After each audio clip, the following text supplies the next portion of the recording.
नमस्कार, देवभूमि समाचार में आपका स्वागत है। मैं आपके साथ दिव्या पांडे।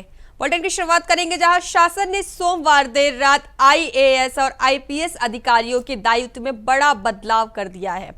तो वहीं कुल 26 अधिकारियों के दायित्व बदले गए हैं, जहां इनमें से 13 आईएएस और 10 आईपीएस अधिकारी शामिल हैं। तो वहीं सोमवार देर रात उप सचिव अनिल जोशी द्वारा जारी आदेश के अनुसार आईएएस युगल किशोर पंत को सचिव भाषा की अतिरिक्त जिम्मेदारी भी दी गई है।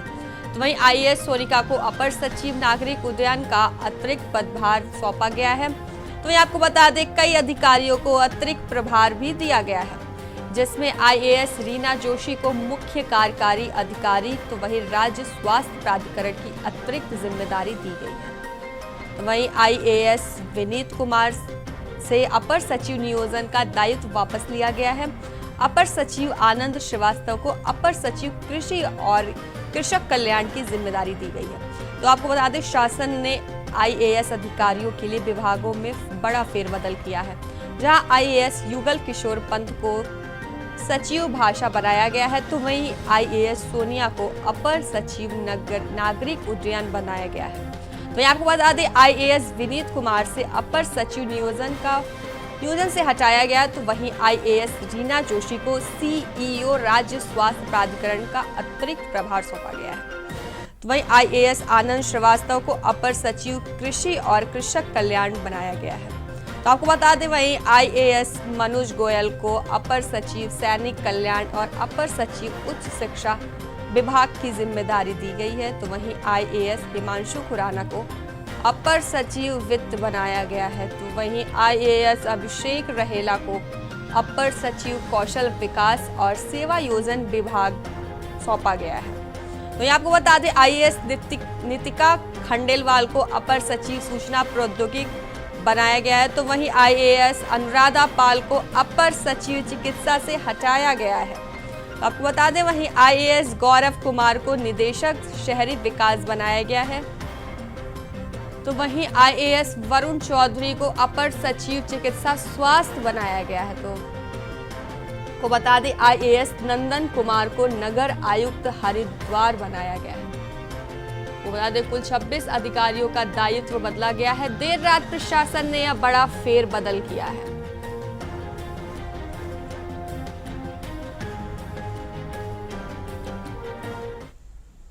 तो ये खबरों में आगे बढ़ेंगे, जहां आदर्श संस्था के निरीक्षण में देवभूमि मां औली बहार गीत एल्बम का मुख्यमंत्री पुष्कर सिंह धामी ने मुख्यमंत्री आवास में विमोचन किया है। तो वहीं गीत एल्बम में विजेंद्र सिंह बर्तवाल और उत्तम सिंह भंडारी ने स्वर दिया है। तो वहीं इस गीत एल्बम में गीतकार सत्यपाल सिंह भंडारी, संगीतकार शैलेंद्र शैलू और दिलीप अंजवाल हैं। तो वहीं इसके प्रोड्यूसर उत्तम सिंह भंडारी हैं। तो आपको बता दें, देवभूमि मां औली बहार गीत एल्बम का सीएम पुष्कर सिंह धामी ने विमोचन किया है। तो वहीं एल्बम के प्रोड्यूसर हैं उत्तम सिंह भंडारी।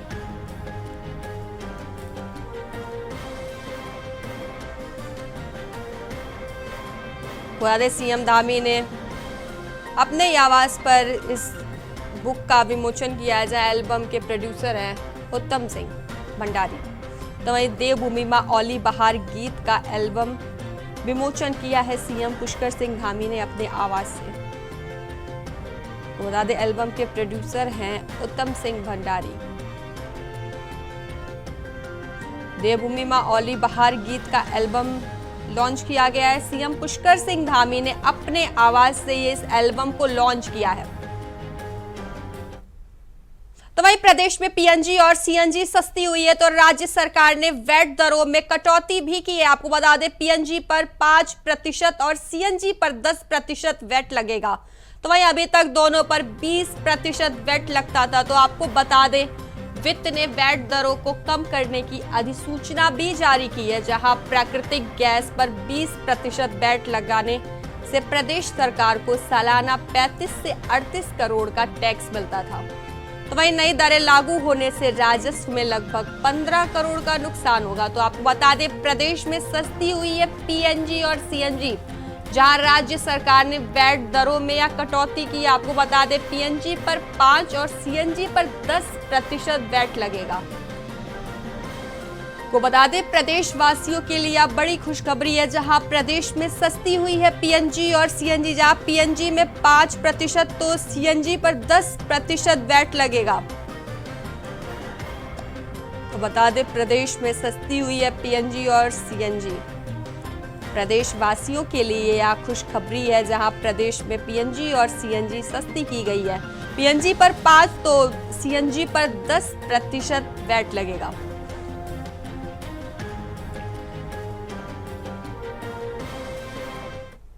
खबरों में आगे बढ़ेंगे, जहां कानपुर विधायक उमेश कुमार के कार्यालय पर फायरिंग करने के मामले में पूर्व विधायक कुंवर प्रणव सिंह चैंपियन की हरिद्वार कोर्ट में आज सुनवाई होनी है।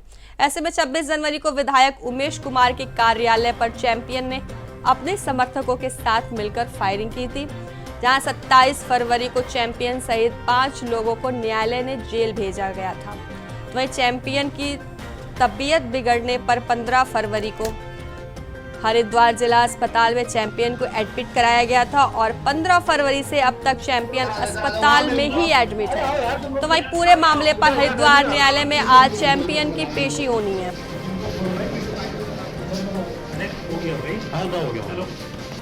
आपको बता दें हरिद्वार कोर्ट में आज चैंपियन की पेशी होनी है,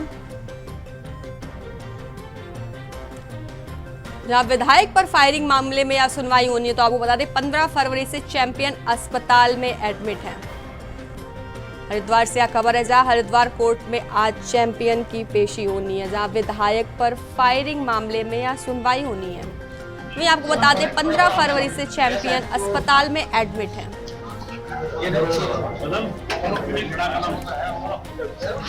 15 फरवरी से विधायक अस्पताल में एडमिट है, जिसके बाद आज हरिद्वार कोर्ट में चैंपियन की पेशी होनी है। वहीं इस खबर पर ज्यादा जानकारी के साथ हमारे संवाददाता शहजाद अली हमारे साथ फोन लाइन पर जुड़ गए हैं। शहजाद, विधायक पर फायरिंग के मामले में कोर्ट में आज अहम सुनवाई होनी है, क्या अपडेट है? इसी जानकारी में बता दें आपको कि आज पूर्व विधायक जो कुंवर प्रणव सिंह चैंपियन है, आज हरिद्वार में कोर्ट में अहम सुनवाई है उनकी। जो 26 जनवरी को विधायक उमेश कुमार के कार्यालय पे फायरिंग की गई थी, उसी दिन मिलकर 27 फरवरी को 5 लोगों को न्यायालय में भेजा गया था और चैंपियन जेल में खूनी लूज मौसम से शिकायत पर 15 फरवरी को हरिद्वार जेल अस्पताल में चैंपियन को करा दिया गया था। वही 15 फरवरी को आज अब तक के चैंपियन अस्पताल में एडमिट है। जी बिल्कुल शहजाद, पूरे घटनाक्रम को लेकर कोर्ट की तरफ से सख्त फैसला आ सकता है क्या आज? जी आप बता दें कि 1 महीना गुजर जाने के बाद भी स्वस्थ चैंपियन रिपोर्ट में स्थिति में गंभीर है, लेकिन चैंपियन डिस्चार्ज होने के बाद इस सवाल घेरों में स्वास्थ्य विभाग के पुलिस प्रशासन में आज अहम सुनवाई है। जी बिल्कुल शहजाद, प्रणव चैंपियन को जेल भेजा गया था लेकिन उसके बाद वह अस्पताल में अभी तक भर्ती हैं। क्या यह कोई साजिश का इसके पीछे कोई साजिश है? जी बताया जा सकता है कि आज उनकी बहुत अहम सुनवाई है, उसमें पता लगेगा कि कोर्ट से क्या राहत मिल पाएगी या नहीं मिल पाएगी। जी ठीक है, जानकारी के लिए आपका धन्यवाद।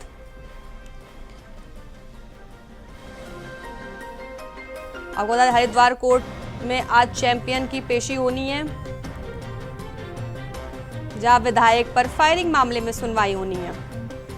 तो वहीं हरिद्वार कोर्ट में आज चैंपियन की पेशी होनी है। आपको बता दें 15 फरवरी से चैंपियन अस्पताल में एडमिट है। तो वहीं तबीयत बिगड़ने पर उन्हें एडमिट किया गया था। आपको बता दें हरिद्वार कोर्ट में आज चैंपियन की पेशी होनी है। तो वहीं राज्यसभा सांसद और बीजेपी प्रदेश अध्यक्ष महेंद्र भट्ट ने फ्री सिलाई मशीन वितरण योजना में सुधार का मुद्दा उठाया है, जिसका लाभ ग्रामीण महिलाओं को आसानी से मिले, उसके लिए उन्होंने केंद्र सरकार से अलग प्रावधान करने का अनुरोध भी किया है। तो वहीं राज्यसभा में सत्र के दौरान प्रश्नकाल में बोलते हुए उन्होंने महिलाओं, विशेषकर ग्रामीण महिलाओं को इस समस्या की तरफ सदन का ध्यान आकर्षित किया है। उन्होंने मुद्दे को उठाते हुए कहा कि केंद्र सरकार को फ्री सिलाई मशीन वितरण योजना में महिलाओं को कुछ परेशानी का सामना करना पड़ रहा है, जहां बहनों को अपने पैरों पर खड़ा होने तथा श्रमिकों के परिवारों में खुशहाली रखने के लिए चलाई जा रही भारत सरकार की फ्री सिलाई मशीन वितरण योजना बहुत प्रभावी है, जिसके तहत हर राज्य में 50,000 से अधिक जरूरतमंद महिलाएं जिनकी आयु 20 साल से 40 साल है, उनको इसका लाभ दिया जाना है। मैं बता दें फ्री सिलाई मशीन को लेकर यह मुद्दा उठाया गया है। महोदय, मैं आपके माध्यम से सरकार को फ्री सिलाई मशीन वितरण योजना में महिलाओं को हो रही परेशानी की ओर दिलाना चाहता हूं। महोदय, भारत सरकार द्वारा बहनों को अपने पैरों पर खड़ा होने तथा श्रमिकों के परिवारों में खुशहाली रखने के लिए चलाई जा रही भारत सरकार की फ्री सिलाई मशीन वितरण योजना, जिसके तहत हर राज्य में 50,000 से अधिक जरूरतमंद महिलाओं जिनकी आयु 20 वर्ष से 40 वर्ष है, संपूर्ण देश भर में चलाई जा रही है। महोदय, अनेकों राज्य हैं जहां महिलाओं को श्रमिक रूप में काम करने के लिए घरों से बाहर जाने की अनुमति नहीं होती है तथा महिलाएं रोजगार के लिए काम करने की इच्छुक होती हैं। इसके लिए सरकार द्वारा यह योजना चलाई गई है। उद्देश्य स्पष्ट है कि आर्थिक रूप से कमजोर महिलाओं को आत्मनिर्भर बनाया जाए। इसका लाभ शहरी एवं ग्रामीण दोनों क्षेत्रों की महिलाओं को प्राप्त होता है। जहां शहरी क्षेत्रों में श्रम एवं कामगार बोर्ड में रजिस्ट्रेशन हो सकता है, वहीं ग्रामीण क्षेत्र में इसमें काफ़ी दिक्कतें आ रही हैं।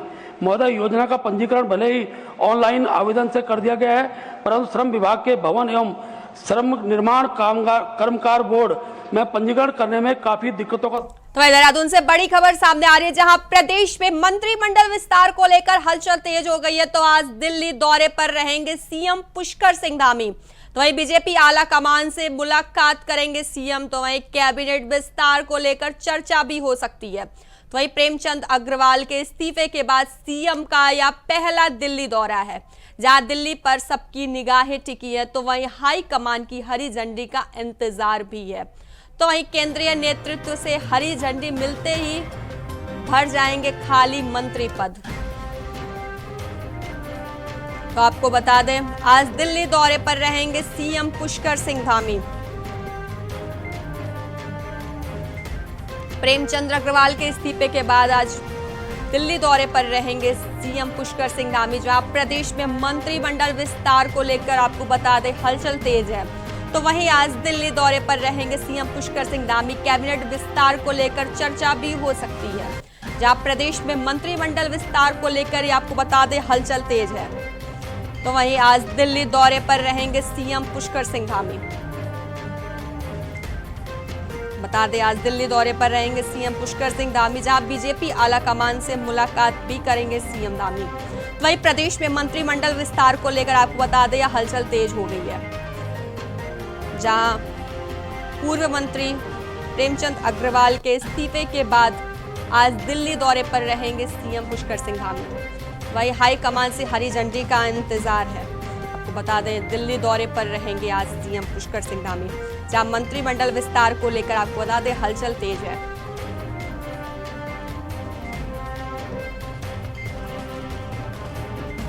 जानकारी के साथ हमारे संवाददाता अभय कैंतुरा देहरादून से हमारे साथ जुड़ गए हैं। अभय, मंत्रिमंडल विस्तार को लेकर हलचल तेज हो गई है, क्या कुछ अपडेट है? जी बिल्कुल, इसे इस रूप में समझ सकते हैं कि उत्तराखंड में जो पिछले दिनों घटनाक्रम घटा है, जिसमें कैबिनेट मंत्री प्रेमचंद अग्रवाल ने अपना इस्तीफा देने का काम यहाँ पर किया था। मुख्यमंत्री पुष्कर सिंह धामी को उन्होंने अपना इस्तीफा यहाँ पर सौंपा था। मुख्यमंत्री पुष्कर सिंह धामी ने ये इस्तीफा राज्यपाल को यहाँ पर दिया था, जो मंजूर यहाँ पर हो चुका है। इस पूरे घटनाक्रम के बाद आज मुख्यमंत्री पुष्कर सिंह धामी का पहला दिल्ली का दौरा यहाँ पर हो रहा है। आज मुख्यमंत्री पुष्कर सिंह धामी अपने दिल्ली दौरे के दौरान पार्टी के जो वरिष्ठ नेता हैं, केंद्रीय गृह मंत्री अमित शाह, उनसे यहाँ मुलाकात करेंगे। पार्टी के जो राष्ट्रीय अध्यक्ष है जेपी नड्डा, उनसे मुलाकात करेंगे। राज्य के भीतर जो सियासी घटनाक्रम घटा है, उन सब चीजों को लेकर जानकारी यहाँ पर देंगे। साथ ही ये कहा जा सकता है कि जो मंत्रिमंडल में जो रिक्त मंत्रियों के जो पद हैं, जिनकी संख्या 5 हो चुकी है, उसको लेकर उनको भरने को लेकर भी यहाँ पर मंथन होगा, बातचीत होगी। और जो सूत्र बता रहे हैं वो यही है कि प्रदेश नेतृत्व की तरफ से, यानी मुख्यमंत्री की तरफ से, ऐसे सभी संभावित चेहरों के नाम, ऐसे सभी संभावित विधायकों के नाम केंद्रीय नेतृत्व को यहाँ पर भेजे जा चुके हैं, जिनके नाम पर मोहर यहाँ पर लग गई और उन्हें मंत्री बनाया जाना है। ये कहा जा सकता है कि जल्द ही मंत्रिमंडल विस्तार की जो चर्चा अब तक चल रही थी, उस पर यहाँ पर अमलेजामा धामी सरकार की तरफ से पहनाया जा सकता है। यह मुख्यमंत्री पुष्कर सिंह धामी का विशेषाधिकार है कि वह किसे अपने मंत्रिमंडल में शामिल करना चाहते हैं, किसे मंत्री बनाएंगे, किसे राज्य मंत्री यहाँ पर बनाना चाहेंगे, ये उनको ऊपर निर्भर करता है। लेकिन इसके लिए वो सब इंतजार इस चीज का है कि अगर केंद्रीय नेतृत्व उनको इस बात की हरी झंडी यहाँ पर देता है, तो फिर ये समझा जा सकता है कि आने वाले दिनों में, यानी 1 सप्ताह के भीतर, सरकार की तरफ से मंत्रिमंडल विस्तार यहाँ पर किया जा सकता है और कई कुछ नए चेहरों को मंत्रिमंडल में यहाँ पर शामिल भी किया जा सकता है। अभी तक ये कहा जा सकता है कि कई पार्टी के ऐसे वरिष्ठ विधायक यहाँ पर मौजूद हैं जो पूर्व में मंत्री रह चुके हैं और उनका नंबर इस बार यहाँ पर आ सकता है अगर अनुभव के आधार पर पार्टी इन सब चीजों को चुनने का काम यहाँ पर करती है। लेकिन फिलहाल ये सभी अटकलें, ये कहा जा सकता है कि आज जैसे ही केंद्रीय गृह मंत्री अमित शाह और पार्टी के राष्ट्रीय अध्यक्ष जेपी नड्डा से मुख्यमंत्री पुष्कर सिंह धामी मुलाकात करेंगे, उनके बीच में क्या कुछ बात हो पाती है उसके बाद ये सब चीजें स्पष्ट हो पाएंगी और अगले मंत्रिमंडल विस्तार कब होना उन सब चीजों को लेकर भी तस्वीर साफ हो पाएगी। जी बिल्कुल। अब मंत्री पद के लिए कुछ नाम सामने आ रहे हैं क्या? देखिए, आप ये समझ सकते हैं कि उत्तराखंड में पार्टी के पास सबसे ज्यादा यानी बीजेपी के बाद विधायकों की संख्या सबसे ज्यादा है अन्य दलों के मुकाबले में। ऐसे में पार्टी के पास कई ऐसे चेहरे हैं जो वरिष्ठ चेहरे हैं जिसमें आप समझ सकते हैं कि हरिद्वार से जो विधायक रहे हैं, पूर्व में जो कैबिनेट मंत्री रहे हैं मदन कौशिक, उनका नाम सबसे ऊपर यहाँ पर आता है। हरिद्वार का प्रतिनिधित्व भी करते हैं और ऐसे में अगर संसदीय क्षेत्र की भी अगर हम बात करते हैं तो प्रेमचंद अग्रवाल जिन्होंने अभी कैबिनेट मंत्री से इस्तीफा यहाँ पर दिया, वो भी हरिद्वार संसदीय क्षेत्र में यहाँ पर आते थे। ऐसे में हरिद्वार का प्रतिनिधित्व अगर करने की अगर बारी आती है तो फिर मदन कौशिक का नाम सबसे ऊपर आता है। उसके बाद पार्टी के जो वरिष्ठ विधायक आदेश चौहान, उनका नाम यहाँ पर आता है। इसी तरीके से अगर टिहरी संसदीय क्षेत्र की अगर हम बात करते हैं तो टिहरी संसदीय क्षेत्र में पूर्व कैबिनेट मंत्री खजानदास सबसे ऊपर आते हैं। इसके बाद वरिष्ठ विधायकों में मुन्ना सिंह चौहान का नंबर आता है, उमेश शर्मा काऊ का नंबर आता है, सहदेव पुण्य का नंबर यहाँ पर आता है। इनमें से किसी एक को यहाँ पर मंत्री बनाने की कवायद यहाँ पर की जा सकती है। साथ ही ये कहा जा सकता है कि अगर कुमाऊं मंडल की अगर हम बात करते हैं तो कुमाऊं मंडल में बंशीधर और भगत सबसे वरिष्ठ नेताओं में आते हैं, लेकिन उनकी जिस प्रकार से उम्र है, ऐसे में अगर पार्टी उम्र को छोड़ दे तो उनका नाम सबसे ऊपर आता है। उसके बाद बिशन सिंह चौफाल हैं जो पूर्व में प्रदेश अध्यक्ष रह चुके हैं, कैबिनेट मंत्री रह चुके हैं, उनका नाम यहाँ पर आता है। साथ में कह सकते हैं कि पार्टी के कई युवा चेहरे ऐसे हैं, चाहे आप राम सिंह खेड़ा की बात कर लीजिए, विनोद कंडारी की बात कर लीजिए, इनमें से किसी एक को यहाँ पर मंत्री बनाने का काम यहाँ पर किया जा सकता है। या फिर रुड़की से जो विधायक है प्रदीप बत्रा, उनके नाम की भी चर्चा यहाँ पर होने लगी है। तो कहा जा सकता है कि चेहरे बहुत सारे हैं और उन्हीं चेहरों में से किसी 5 को यहाँ पर मंत्री बनाया जाना है और पार्टी उन सब चीजों को लेकर मंथन कर रही है। शीर्ष नेतृत्व से जैसे ही मुख्यमंत्री पुष्कर सिंह धामी की मुलाकात होगी, इन सब चीजों को लेकर बातचीत यहाँ पर होगी। ठीक है, अब आप हमारे साथ बने रहिए। तो खबरों में आगे बढ़ेंगे, जहां सीएम पुष्कर सिंह धामी के निर्देश पर पूरे उत्तराखंड में अवैध मदरसों के खिलाफ प्रशासन सख्त कार्रवाई कर रही है। ऐसे में देहरादून और उधम सिंह नगर में पहले की गई कार्रवाई के बाद अब प्रशासन ने पौड़ी जिले में भी एक अवैध मदरसे को सील कर दिया है। यह मदरसा पौड़ी जिले के ग्रास्टगंज स्थित एक मस्जिद में अवैध रूप से चलाया जा रहा था, जहां नियम कानूनों को ताक पर रखकर चोरी छिपे इसका संचालन किया जा रहा था। तो वहीं पौड़ी जिला प्रशासन ने तुरंत कार्रवाई करते हुए मदरसे को सील कर दिया है। तो आपको बता दें, पूरे प्रदेश में मदरसों की चेकिंग तेज कर दी गई है। जहां भी किसी मदरसे के अवैध रूप से संचालित होने की सूचना मिलती है तो वहीं प्रशासन तुरंत उस पर कार्रवाई कर उसे सील कर रहा है।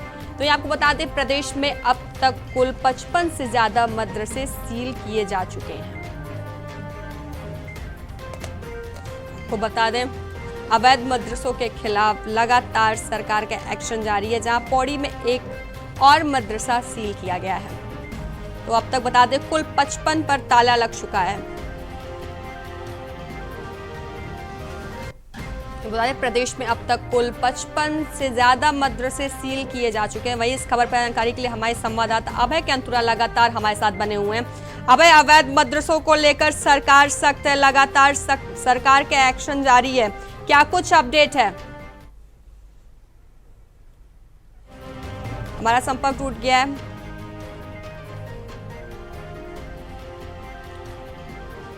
आपको बता दें, अवैध मदरसे के खिलाफ लगातार सरकार का एक्शन जारी है।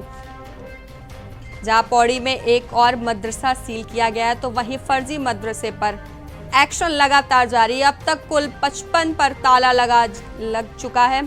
तो वहीं सरकार का लगातार अवैध मदरसों पर एक्शन जारी है। तो वहीं सीएम धामी के निर्देश पर यह कार्रवाई लगातार की जा रही है। जहां आपको बता दें, फर्जी मदरसों पर एक्शन जारी है।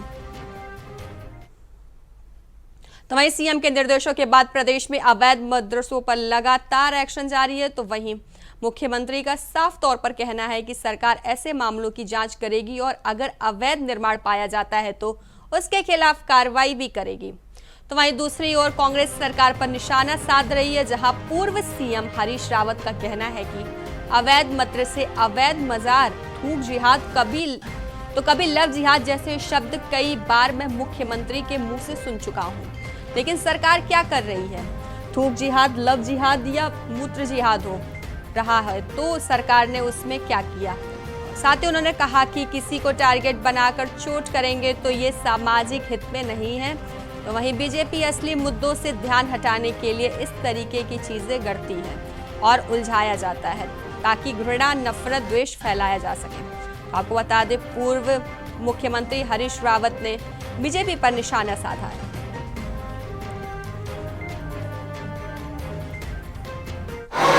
ये रोज कभी अवैध मदरसे, कभी अवैध मजार, कभी अवैध कब्जे, कभी थूक जिहाद, कभी लव जिहाद, ये क्या है भाजपा की? ये भाजपा ने तो ऐसा लगता है ये शब्द इनके वार काय की तरीके से है। आप उसको रोज दोहरा रहे, रोज कह रहे, और ये सब चीजें जो है न जाने कितनी बार मुख्यमंत्री के से मुख से मैं सुन चुका हूं कि ये अवैध मदरसे करके। तो सरकार क्या कर रही है? सरकार क्या कर रही है? यदि थूक जिहाद, लव जिहाद, मूत्र जिहाद कहीं हो रहा है तो सरकार क्या कर रही है भाई?